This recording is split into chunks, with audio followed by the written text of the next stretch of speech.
नमस्कार, कुरुक्षेत्र में आपका स्वागत है। मैं हूं आपके साथ शांतनु त्रिपाठी। आज कुरुक्षेत्र में बात करेंगे नगर निकाय चुनाव को लेकर हो रही तैयारियों की। नगर निकाय चुनाव का वक्त नजदीक आ गया है और उसको लेकर तैयारियां भी जोरदार तरीके से शुरू हो गई हैं। भारतीय जनता पार्टी ने भी तैयारियां शुरू कर दी हैं। तमाम अन्य राजनीतिक दलों की क्या स्थिति है, इस पर भी चर्चा करेंगे, जानेंगे कि किस तरह से तैयारियां जो है वो अन्य राजनीतिक दल शुरू कर रहे हैं। लेकिन आपको बता दें कि जिस तरह से भारतीय जनता पार्टी की आज लखनऊ में बैठक हुई है, तमाम जो क्षेत्र हैं अन्य संगठनात्मक क्षेत्रों में जिस तरह से बांटा गया है, 6 संगठनात्मक इकाइयों में बांटा गया है और वहां पर बड़े बड़े मंत्रियों को लगाया गया है। नगर निकाय के चुनाव को लेकर भारतीय जनता पार्टी किस तरह से गंभीर नजर आ रही है अभी से, उसका एक कहा जाए कि एक जो झलक है वो भारतीय जनता पार्टी ने दिखा दी। और आज बैठक हुई, प्रदेश अध्यक्ष भूपेंद्र चौधरी के नेतृत्व में बैठक हुई। इसमें कई जो पदाधिकारी हैं, जो मंत्री हैं, वो इसमें शामिल हुए और पूरी तरह से भारतीय जनता पार्टी कहा जाए कि अब कमर कस चुकी है नगर निकाय चुनाव को लेकर।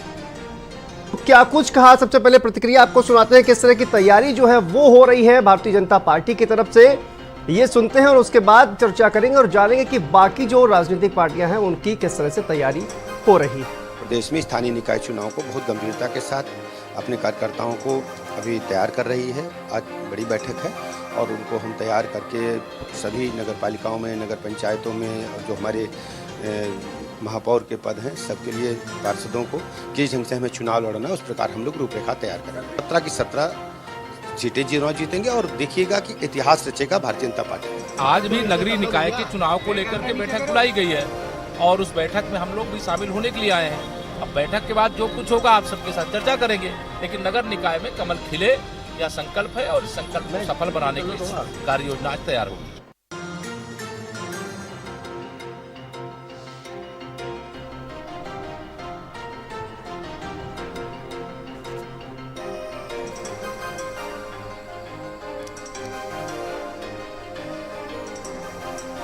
तो आपने सुना कि किस तरह से, देखिए 17 निगम इस बार हो गए हैं। भारतीय जनता पार्टी की बड़ी तैयारी जो है वो शुरू हो गई है। पिछली बार की अगर बात की जाए तो 2017 में भारतीय जनता पार्टी ने 16 नगर निगमों में से 14 में जीत हासिल की थी, लेकिन इस बार शाहजहांपुर और बढ़ गया है और शाहजहांपुर बढ़ने के बाद कुल 17 नगर निगम हो गए हैं। तो 17 नगर निगमों में 2017 का क्या इतिहास जो है वो दोहराया जाएगा, इसी पर चर्चा करेंगे। तमाम मेहमान जो है हमारे साथ जुड़े हुए हैं, उनसे आपका परिचय करवा देते हैं, उसके बाद चर्चा की शुरुआत करते हैं।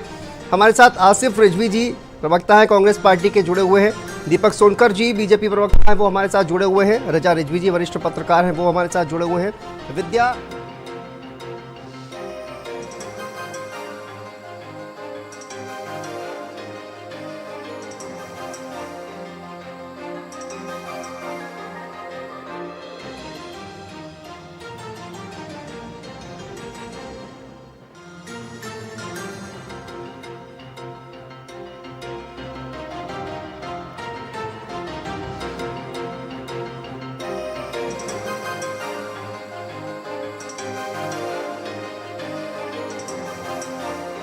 हमारी भारतीय जनता पार्टी उत्तर प्रदेश में स्थानीय निकाय चुनाव को बहुत गंभीरता के साथ अपने कार्यकर्ताओं को अभी तैयार कर रही है। आज बड़ी बैठक है और उनको हम तैयार करके सभी नगर पालिकाओं में, नगर पंचायतों में और जो हमारे महापौर के पद हैं सबके लिए पार्षदों को किस ढंग से हमें चुनाव लड़ना है, उस प्रकार हम लोग रूपरेखा तैयार करेंगे। 17 की 17 सीटें चुनाव जीतेंगे और देखिएगा कि इतिहास रचेगा भारतीय जनता पार्टी। आज भी नगरीय निकाय के चुनाव को लेकर के बैठक बुलाई गई है और उस बैठक में हम लोग भी शामिल होने के लिए आए हैं। अब बैठक के बाद जो कुछ होगा आप सबके साथ चर्चा करेंगे, लेकिन नगर निकाय में कमल खिले या संकल्प है और इस संकल्प को सफल बनाने की कार्य योजना आज तैयार होगी।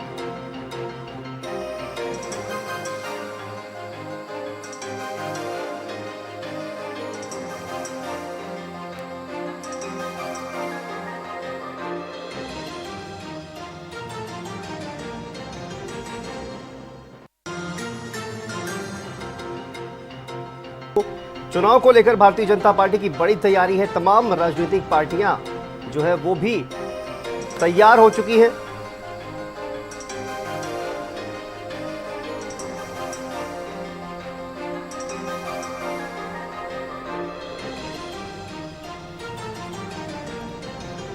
तो देखिए किस तरह से कहा जाए तैयारी जो है वो शुरू हो गई है। तमाम मेहमान जो है हमारे साथ जुड़े हुए हैं। रजा रिजवी जी, सबसे पहले आपके पास आते हैं। आपने देखा कि किस तरह से तैयारियां जो है शुरू हो गई। सर, सबसे पहले तो ये जानना चाहेंगे कि देखिए, तैयारियां लोकसभा चुनाव की अगर बात की जाए, विधानसभा चुनाव की अगर बात की जाए, जिस तरह से तमाम राजनीतिक पार्टियां तैयारियां करती हैं, लेकिन ये नगर निगम जो चुनाव है, जो निकाय चुनाव है, ये किस तरह से कहा जाए कि भिन्न होते हैं? क्योंकि बड़े स्तर पर तैयारियां आपने देखा लोकसभा चुनाव में होती है, विधानसभा चुनाव में होती है। क्या इनमें कोई अंतर है? क्या रणनीति में कोई अंतर होता है? और जिस तरह से आपने देखा भारतीय जनता पार्टी जोर शोर से तैयारी शुरू कर रही है और बाकी जो राजनीतिक पार्टियां कहीं ना कहीं अभी भी उस दमखम के साथ तैयारी करते हुए नजर नहीं आ रही है। देखिए, ऐसा है कि स्थानीय निकाय जो ये होने वाला है, ये एक तरीके से सेमीफाइनल है 2024 का मेंबर ऑफ पार्लियामेंट का। और स्थानीय निकाय के चुनाव होते हैं, ज़्यादातर वो शहरी क्षेत्र में होते हैं और कुछ जो है वो नगर पंचायत जो गांव और शहर से मिले हुए होते हैं। और इन एरियाओं में ज़्यादा से माना जाता है कि जो शहरी वोटर है, वो शहरी वोटर ज़्यादातर ये माना जाता था कि भारतीय जनता पार्टी के ही साथ रहते हैं। लेकिन समाजवादी पार्टी ने भी अभी इस चुनाव में, विधायक के चुनाव में, कहीं ना कहीं उसने भी हस्तक्षेप करके शहर में भी अपना जो है हस्तक्षेप किया और शहर में भी अपनी जगह उसने बनाई है। लेकिन आप ये देखिए कि जो भारतीय जनता पार्टी है, उसके शहरों में शाखाएं लगती हैं।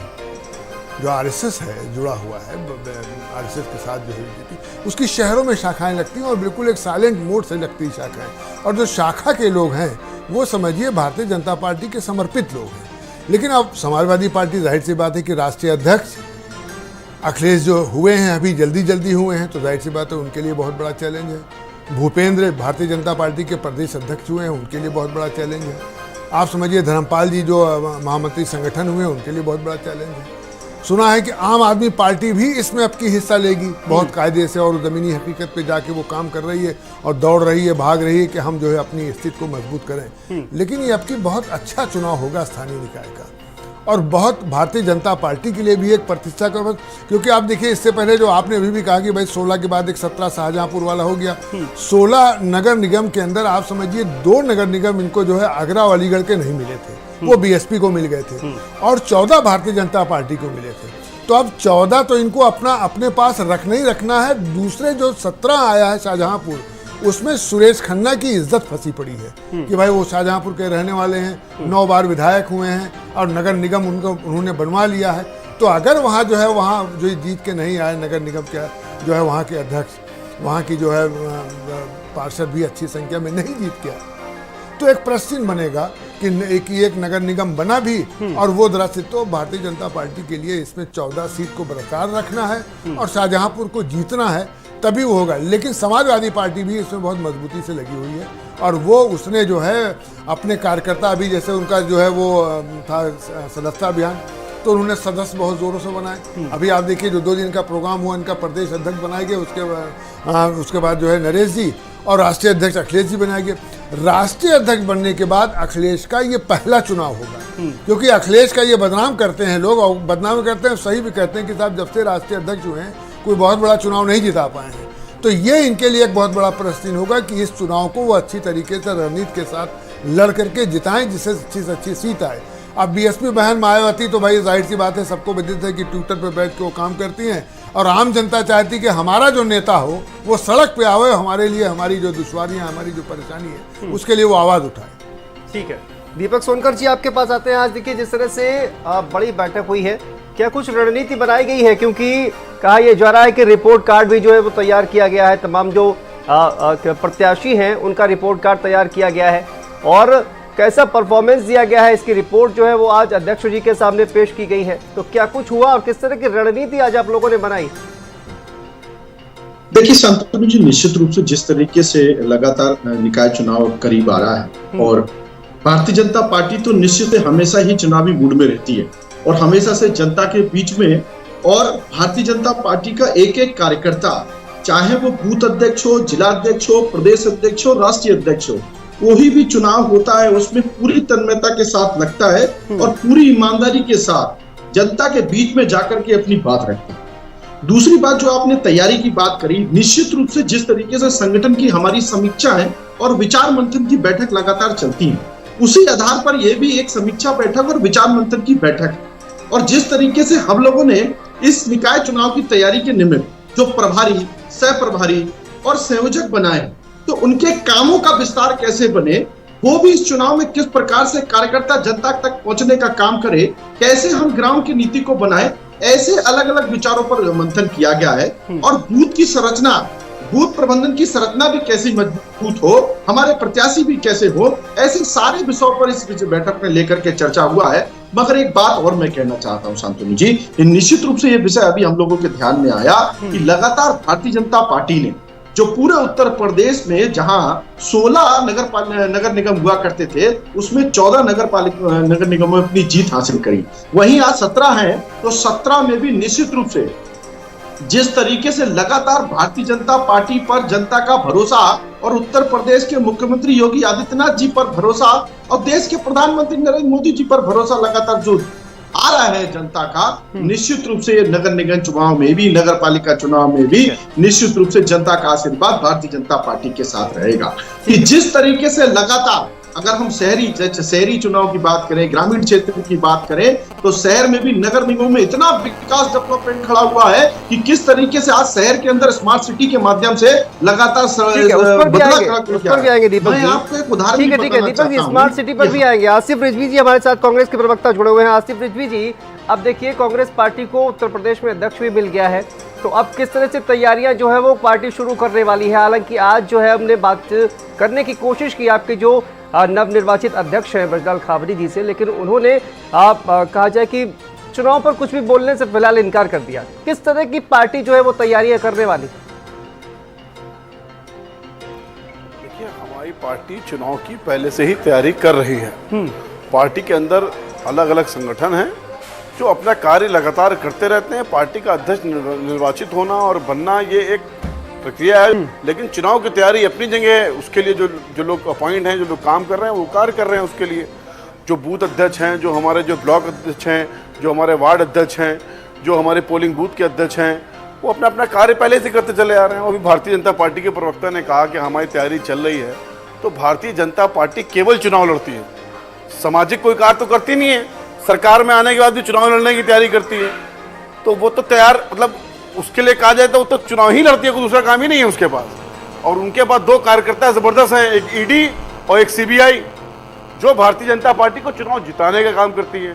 क्योंकि जैसे मध्य प्रदेश में सरकार कांग्रेस की बनी, लेकिन ईडी और सीबीआई लग के इन्होंने सरकार गिराई। महाराष्ट्र में ईडी और सीबीआई ने काम किया। यहाँ पर भी इन्होंने लगातार ऐसे डीएम और प्रशासन के लोगों को तैयारी कर ली होगी जो नगर निगम का चुनाव इनको जितवाएंगे, क्योंकि जनता तो इनको वोट देगी नहीं। अब क्योंकि जो 8 रुपए में आटा मिल रहा था वो 40 रुपए में मिल रहा है, तो जनता वोट देने वाली नहीं है भारतीय जनता पार्टी को। वो पूछ रही है, भैया कि ये तुम नेशनल हाईवे बना रहे हो, बार बार कैसे धंसे जा रहे हैं। ठीक है, करप्शन अपने चरम सीमा पर ऊपर है। बलात्कार तो उत्तर प्रदेश में लग रहा है ऐसे बहुत छोटी सी घटना है, लॉ एंड ऑर्डर नाम की कोई चीज नहीं है। ठीक है आसिफ जी, आपके मनीलाल पास वापस पट्टीदार आएंगे। बड़ा विद्या IPF जी आज तक पकड़ा नहीं देखिए गया है। किस तरह से बहुजन समाज पार्टी जो है वो तैयारी कर रही है, क्योंकि कल से अभी तक देखा जाए तो बहुजन समाज पार्टी जो है वो धरातल पर नजर नहीं आई है। जिस तरह से आसिफ रजा रिजवी साहब ने भी कहा, और देखा जाए तो कल से जो है वो उसकी शुरुआत होने वाली है, क्योंकि कल जो है वो काशीराम जी की पुण्यतिथि है और उस पर कहा जाए कि उस पर शुरुआत होगी बहुजन समाज पार्टी की तरफ से, और उनके संदेशों को घर घर तक पहुंचाने और उसके बाद तमाम जो आपके कार्यकर्ता है उनको एक्टिव रहने के लिए कहा जाएगा। कल से क्या इसकी शुरुआत हो जाएगी? जैसे कि आप तमाम पार्टियों के मैंने अभी व्यू सुने, सब अपनी अपनी बात रख रहे हैं। बहुजन समाज पार्टी में बता दूं कि कैडर बेस्ड पार्टी है, एक सामाजिक पार्टी है, राजनीतिक बाद में है, सामाजिक पार्टी कैडर बेस्ड पार्टी है। हमारी पार्टी भले ही मीडिया में और सोशल मीडिया पे उतनी ना दिखती हो, लेकिन हाँ हमारी पार्टी लगातार ज़मीनी काम कर रही है। जैसे अभी हमारे पत्रकार सहयोगियों ने कहा कि नहीं वो सिर्फ ट्विटर पे है, ऐसा नहीं। हमारे जितने कार्यकर्ता हैं, आप प्रदेश की कोई भी ऐसी घटना दुर्घटना दिखा दीजिए जहां पे हमारी पार्टी के कार्यकर्ता, वरिष्ठ कार्यकर्ता वहां पहुंच करके लोगों को न्याय दिलाने का काम न किया। और रही बात अब हम नगर निगम के चुनाव की करें, जैसे कि आप हम सब जानते हैं कि नगर पंचायत भी इसमें है और नगर निगम के चुनाव भी है। शहरी क्षेत्र का ज़्यादा इन्वोल्वेशन होता है, उसका वोटर ज़्यादा होता है। लेकिन जो हमारी पार्टी जिस तरह से काम कर रही है, अभी हम लोगों ने सदस्यता अभियान अपना शुरू किया और वो सदस्यता अभियान पूरे प्रदेश में बहुत मजबूत स्थिति में अभी बहन जी कल से एक नया शुरू कर रही है, क्योंकि कल हमारे पार्टी के संस्थापक मान्यवर काशीराम साहब की पुण्यतिथि है। तो उस जो एक समय है, उस भावभीनी श्रद्धांजलि देने के बाद में पार्टी की नई नीति और नई जो एक नगर निगम के चुनाव को लेकर के, निकाय चुनाव को लेकर के हमारी जो नीति और योजना बनी है उसको बहन जी बताएंगी। और हमारी कार्यकर्ता ऐसे नहीं है कि कल से शुरू करेंगे, हम लोगों ने अपना सदस्यता अभियान शुरू कर रखा है, लोगों के सुख दुख में जा रहे हैं और लोगों के बीच में जा रहे हैं। तो निश्चित रूप से हम पार्टी जो है चुनाव की बहुत मजबूत तैयारी में, जैसे आप अलीगढ़, आगरा, आपका हमारा सहारनपुर है और हमारा इधर मुरादाबाद है, अमरोहा क्षेत्र है, जहां पे मजबूत स्थिति में पार्टी को निश्चित रूप से बड़ी सफलता मिलेगी। पूर्वांचल की भी कई ऐसे जिले हैं जहां पर हम बहुत मजबूत स्थिति में हैं। हम जो एक नया शाहजहांपुर का एक जो बना है, नया वो बना है नगर निगम, उसके लिए भी हम लोगों ने बहुत मजबूती से तैयारी करी है। जो एक नई सीट बढ़ी है उसके लिए भी हम लोगों ने तैयारी करी है। तो निश्चित रूप से एक चुनाव के बाद में जो सफलता मिलेगी वो सामने सबके आएगी। और ये चुनाव हमारे लिए एक तरह से 24 की तैयारी से कम नहीं है, क्योंकि ये चुनाव सभी के लिए चुनौती है, लेकिन हमारे लिए एक बहुत बड़ी चुनौती है, क्योंकि हम जिस तरह से पार्टी का पिछला प्रदर्शन ज़्यादा सही नहीं रहा, तो इसलिए हमारी कोशिश है कि हम अपनी पार्टी को मजबूत करके निकाय चुनाव में बेहतर से बेहतर रिजल्ट के लिए काम करें और उसके लिए हम लोग निश्चित रूप से लगे। ठीक है, रजनीकांत मिश्रा जी, प्रवक्ता आरएलडी हमारे साथ जुड़े हुए हैं। रजनीकांत सर, आपके पास आते हैं। देखिए, नगर निगम चुनाव की तैयारियां जिस तरह से भारतीय जनता पार्टी कर रही है, समाजवादी पार्टी के साथ क्या आपका गठबंधन जारी रहेगा और गठबंधन के तले ही ये जो चुनाव है नगर निगम का वो लड़ा जाएगा? क्या किस तरह से तैयारियां जो है वो पार्टी की तरफ से की जा रही है? देखिए, नगर निगम चुनाव भी हम लोग समाजवादी पार्टी के गठबंधन में लड़ेंगे और तैयारियों के लिए हम लोगों ने 15 पर्यवेक्षक बना रखे हैं। हमारा सदस्यता अभियान चल रहा है जी। हमारे पर्यवेक्षकों ने तमाम जिलों में बैठक कर करके और इस पर तैयारी कर रहे हैं। कौन सी सीटें कितनी कैसे लड़ सकते हैं, किसके खाते में जा सकते हैं, इस पर एक मंथन हो रहा है और हम एकदम नगर निगम चुनाव लड़ने की तैयारी में हैं। और हम समाजवादी गठबंधन में लड़ेंगे। कौन कहाँ लड़ेगा ये अभी डिसाइड नहीं है, इस पर बातें हो रही हैं और बातें हो जाएंगी, लेकिन हमारे पर्यवेक्षक इस पे काम कर रहे हैं। हम लोग इस पे 15 पर्यवेक्षक पूरे उत्तर प्रदेश में बना के इस काम को कर रहे हैं और मेरा सदस्यता अभियान भी 23 दिसंबर तक चल रहा है। इसके जरिए भी हम इसकी तैयारी में लगे हुए हैं। तो संयुक्त रूप से समाजवादी पार्टी और आरएलडी जो है वो मिलकर इस चुनाव को की तैयारियों में लगी हुई है। जी निश्चित हम नगर निकाय चुनाव भी हम लोग एक साथ ही लड़ेंगे, ये डिसाइडेड है। ठीक है, कहाँ लड़ेंगे, कब लड़ेंगे, कैसे लड़ेंगे, ये आपको पता चलेगा, हम बताएंगे। अभी इस पे बात चल रही, बड़े नेताओं के बीच में बात हो रही है, ये हो जाएंगे डिसाइड। हमारे जिलाध्यक्षों को भी जिम्मेदारी दी गई है कि आप लोग दोनों जगह बैठ के कौन से पार्षद के क्षेत्र में कौन लोग लड़ने लायक हैं, इसका सेटलमेंट तो हमारे उनके जिलाध्यक्ष मेरे जिलाध्यक्षों के बीच में। ठीक है, रजा रिजवी साहब, देखिए जिस तरह से आपने कहा कि बहुजन समाज पार्टी जो है वो सोशल मीडिया पर ज़्यादा, ट्विटर पर ज़्यादा एक्टिव नजर आ रही है, लेकिन विद्या गौतम जी ने जिस तरह से कहा कि देखिए हम ज़मीनी स्तर पर भी काम कर रहे हैं, लेकिन आप देखिए कि किस तरह से अगर 16 नगर निगमों की बात की जाए, पिछली बार भारतीय जनता पार्टी ने 14 नगर निगमों पर कब्जा कर लिया। 2 नगर निगम जैसा कि आपने बताया, बहुजन समाज पार्टी उस पर भी एक जो प्रत्याशी थे वो समाजवादी पार्टी में शामिल हो गए। क्या भरोसा टूट रहा है जो तमाम लोग हैं बहुजन समाज पार्टी से? देखिए, क्या वजह क्या है? देखिए, एक्टिव तरीके से जो है कहीं ना कहीं चुनावी मैदान में नजर ही नहीं आ रही है बहुजन समाज पार्टी। सच्चाई तो यही है। देखिए, विद्या गौतम जी एक अच्छी प्रवक्ता हैं और उनके अपने एक विचार हैं और वो कह रही हैं कि साहब हमारे जो है क्षेत्र में सब काम कर रहे हैं, कार्यकर्ता और हमारे पार्टी के वर्कर काम कर रहे हैं और सब हो रहा है। तो ये इनके विचार हैं, अच्छे विचार हैं, लेकिन आप ये जान लीजिए कि बहुजन समाज पार्टी का जो वोटर है वो वोटर बहुजन समाज पार्टी के पास 100% रुका नहीं है। ये बहुजन समाज पार्टी स्वयं भी जानती है, इस पर वो चिंतन भी करती है और उसको पता है अगर उसका वोटर रुका होता तो उत्तर प्रदेश के विधानसभा में खाली एक एमएलए उमा शंकर सिंह नहीं आते, जो कई बार चीफ मिनिस्टर रही। उत्तर प्रदेश के अंदर बहुजन समाज पार्टी ललकारती हुई पार्टी थी, लेकिन उसका इस तरीके से विधानसभा में चुनाव, उमा शंकर सिंह तो अपने उससे जीते हैं, वो ठीक है टिकट पाए, लेकिन वो क्षेत्र में लोकप्रिय है, क्षेत्र में आम जनता से जुड़े रहते हैं। तो इनका कहना भाई ठीक है, भाई ये पार्टी के प्रवक्ता है।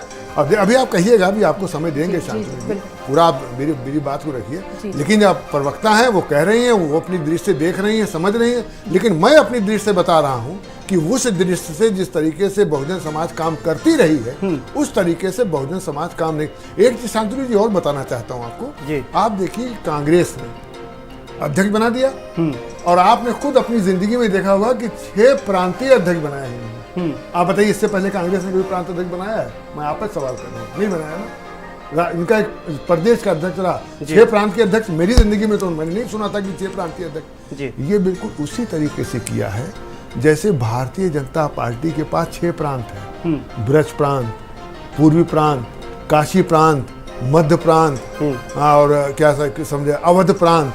तो ये इस तरीके से इसने भी सोचा कि अगर हम एक अध्यक्ष प्रदेश का बना के पूरे प्रदेश को नहीं कर सकते, क्योंकि भारतीय जनता पार्टी के उसके 6 जो है प्रांत के अध्यक्ष हैं और उसके बाद वो प्रांत में काम करते हैं। उनका ब्रज प्रदेश है, उनका जो है वो समझिए मध्य प्रदेश है, उनका जो है अलग अलग क्षेत्रों में अलग अलग संगठनात्मक इकाइयों में बांट रखा है, उनका पूर्वी है।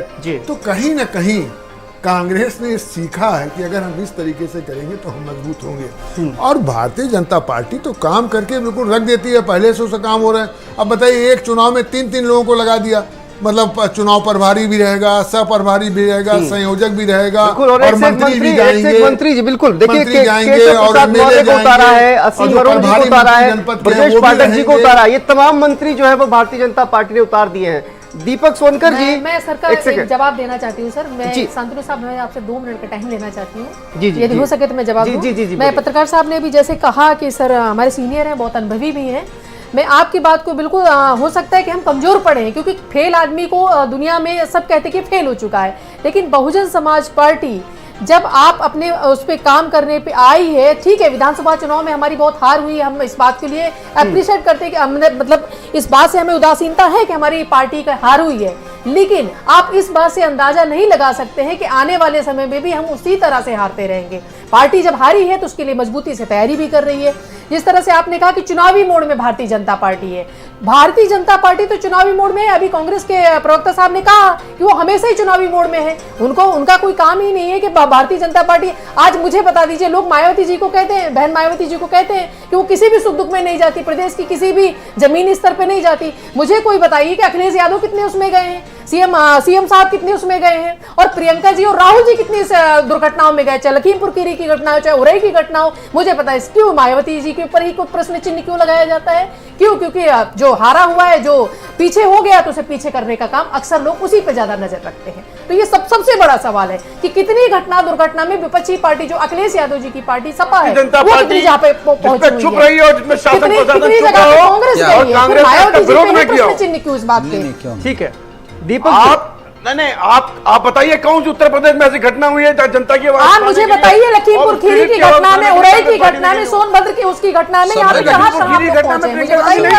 सभी लोग क्या बात कर रही है? नहीं, आपने कहा, सबने कहा कि मायावती जी नहीं जाती हैं, तो मैं पूछती हूँ कि आपकी राष्ट्रीय पार्टी के कितने नेता वहाँ पे पहुंचे हैं? नहीं मालूम है तो सुन लीजिए ना। नहीं मालूम नहीं, मैं तो सामने देखने की बात कर रही हूँ आरिफ साहब, मैं तो सामने देखने की बात कर रही हूँ। सिर्फ प्रश्न चिन्ह एक ही राष्ट्रीय लीडर के ऊपर क्यों लगाया जाता है? जी आप सुन लीजिए। आसिफ जी बोलिए। नहीं, मैं तो कह रहा हूँ कि प्रियंका जी हर जगह जा रही है, इसलिए नहीं लग रहा है।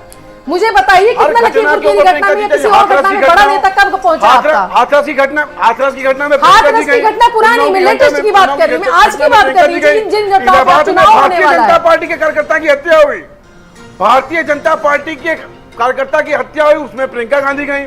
मैं पार्टी के कार्यकर्ता की घटना पे नहीं, मैं समाज की, उत्तर प्रदेश के लोगों की घटना पे बात करना चाहती हूँ कि उत्तर प्रदेश के जिलों में जो घटनाएं हुई है, महिलाओं के साथ जो अत्याचार हुए, वो आपकी पार्टी कहाँ पहुंची? फिर सवाल खड़ा किया जाता है कि मायावती जी क्यों प्रश्न चिन्ह क्यों लगाया जाता है? अखिलेश यादव जी कितने उसमें गए, कांग्रेस कितने उसमें गई है, सीएम साहब कितने उसमें न्याय दिलाने के लिए नहीं गई थी, ये बताइए। तो मैं आप सबसे कहना चाहती हूँ कि ऐसा प्रश्न चिन्ह इसलिए लगाया जाता है कि गिरे हुए मकान की ईंटें दुनिया खोलना चाहती है, इसीलिए मैं आपसे कहना चाहती हूँ कि आप प्रश्न चिन्ह न लगा के अपनी पार्टी को देखने का काम किया जाए तो ज्यादा बेहतर रहेगा। त्रिपाठी जी की हत्या भारतीय जनता पार्टी के कप्तान ने करी। आपसे कहना चाहती हूँ रिजवी साहब कि आने वाले टाइम पे चुनाव आ रहा है, चुनाव की तैयारियां सब कर रहे हैं अपनी अपनी तरफ से, लेकिन किसी के ऊपर प्रश्न चिन्ह लगाने का आपका कोई अधिकार नहीं है। आप सिर्फ अपनी पार्टी के बारे में सोचें, और जो सत्ता में है, मैं कहना चाहती हूँ जो सत्ता पे सवाल खड़े करिए ना, जो सत्ता में है ही नहीं आप उस पे क्यों सवाल खड़े कर रहे हैं?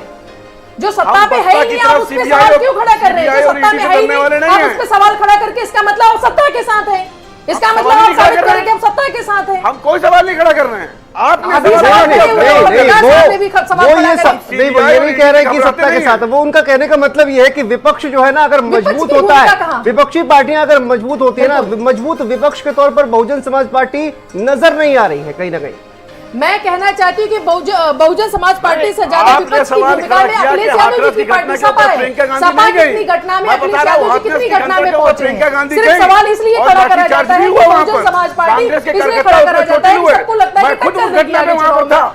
मुझे लाठी पड़ी और आप ये कह रही हैं कांग्रेस घटना में प्रियंका गांधी नहीं गई। ठीक है, दीपक सोनकर जी, मैं आपके पास आता हूँ। अब हमेशा आपकी पार्टी जो है चुनावी मोड में रहती है, लेकिन जो सामाजिक मुद्दे हैं जिनसे जनता का सरोकार है, उस पर कभी बातचीत नहीं होती है। तमाम विपक्षी दल जो है वो आरोप लगाते रहते हैं। और देखिए, बरसात के बाद ये चुनाव हो रहा है, बहुत सारी मुश्किलों का सामना करना पड़ सकता है। हालांकि अभी डेट जो है वो नहीं आई है नगर निकाय चुनाव की, लेकिन उसके बावजूद भी तमाम तरह की हमने देखा कि इस तरह की खबरें जो है वो सामने आ रही है। नगर निगम को की किस तरह से जो अव्यवस्था है वो कहीं ना कहीं खुलकर सामने आ रही है। तो ऐसे में क्या आपको लगता है कि इस बार आपको नुकसान उठाना पड़ सकता है इस चुनावों में?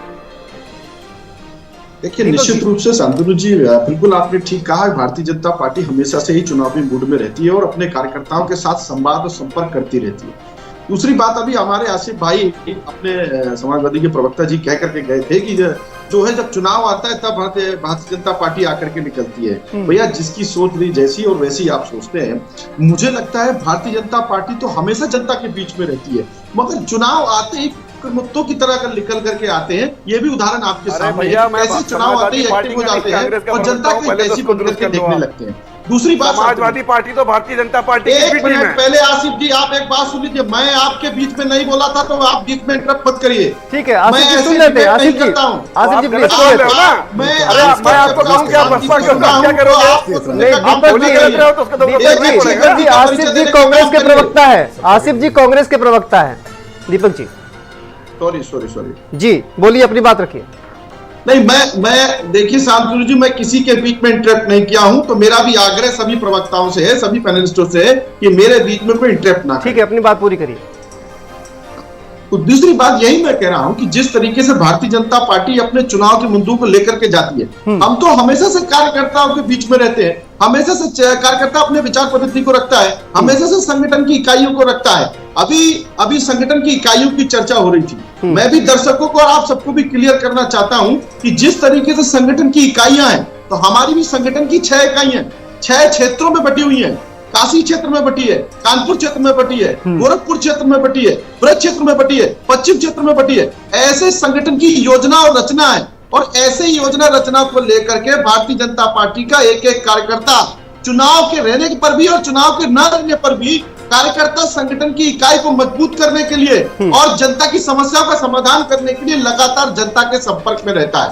रही बात, आपने एक शांतनु जी बात कही थी कि जिस तरीके से आज बदलीकरण हो रहा है, निश्चित रूप से जिस तरीके से हमने 16 में से 14 सीटों पर चुनाव जीता था नगर निगम में, और जिस तरीके से नगर निगम का विकास आज बदल करके खड़ा हुआ है, किस तरीके से स्मार्ट सिटी के माध्यम से सड़कों का विकास हुआ है, ऐसे अच्छे पार्क बन करके आए हैं, डेवलपमेंट खड़ा होकर के आया है। आज इस तरीके से स्मार्ट सिटी के माध्यम से इलेक्ट्रॉनिक बसें चल रही हैं। तो ऐसे जिस तरीके से लगातार ये जो ठीक है दीपक जी वापस आते हैं आपके पास। मुख्यमंत्री योगी आदित्यनाथ जी क्या कुछ कह रहे हैं, पहले सुनाते हैं। General doctor VK Singh ji,